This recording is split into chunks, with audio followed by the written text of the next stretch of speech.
I've been to a lot of really nice places in my life. Germany, England, but you know what? Some places I've been to really suck. Case in point, Kosovo. I've been to Mexico, Central America, I've been to Belize, and Kosovo still outsucks them all. You know, I should have known that Kosovo was gonna suck ass, because before I even got there, I had to go through so much shit, I don't even know where to start. Okay, first I had to drive 7 hours to Denver, so yay me. Then I had to find this long-term parking, which was freaking insane. It was in the middle of fucking nowhere with the worst directions I've ever had at MapQuest, ever. Not like they're known for great directions to begin with, but, you know, they still suck. Then I had to get on their stupid bus, and the driver doesn't even speak English, and he's never even heard of my airline. You know, a major international airline flying out of England. Don't want to say their name. You know, fuck it. British Airways. They suck. So let's talk about them. I'm finally at the airport, and I stand in line at the British Airways counter because I need my ticket. And I sit there, and I sit there, no one shows up. Because you know why? British Airways doesn't show up until well after noon, which is weird because my flight leaves, you know, at 10. So what am I supposed to do? I don't know. I go there and I talk to them, and they go, oh, you're actually flying with American Airlines, which is weird because my ticket still says British Airways. But what do I know? I just paid for the damn thing. So I get on the plane, eventually, and I go to Chicago. Why Chicago? Because I don't know why. I think they just wanted to fuck with me some more. And you know what? There's a storm in Chicago, so all my flights are delayed. I finally get out of Chicago and make my way across the Atlantic Ocean to London. But you know what? I don't get to fly out of the same airport that I flew into. No, I gotta take a bus to another airport across London. But the problem is, I had to get my luggage first, which is a problem because they lost the stop. Okay? I sit at the carousel for, I don't know, way too long, and nothing comes out that even resembles my bag. So I go to the lost baggage counter, and the guy, he's English. He speaks English. I speak English. We should communicate beautifully. And what does he do? He looks at me like I'm retarded. And why? Because I said green hard shell. Apparently, he doesn't understand that, because I have to use the little laminated chart to figure out that green hard shell is actually an A12, whatever the fuck that actually fucking means.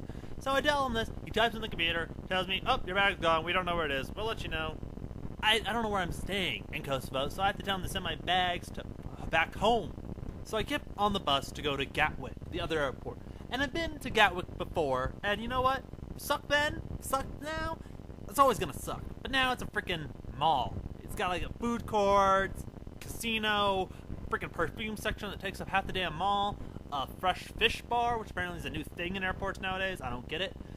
And the weirdest thing about Gatwick is there is missile silos. Like, they look like missile silos with the missiles sticking out, and that's a gate. That's another gate.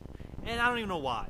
They don't tell you which gate you're supposed to go to, because that would be too, like, convenient. They have to tell you, like, 5 minutes before your flight takes off, and you gotta run all the way across the airport to get to your gate.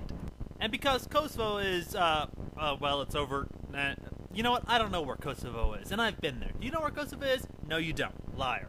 So because it's Kosovo, I have to go to the bar section of the airport. If this was a high school, it would be the portables out back that smell like urine, okay? So it's way the fuck over there.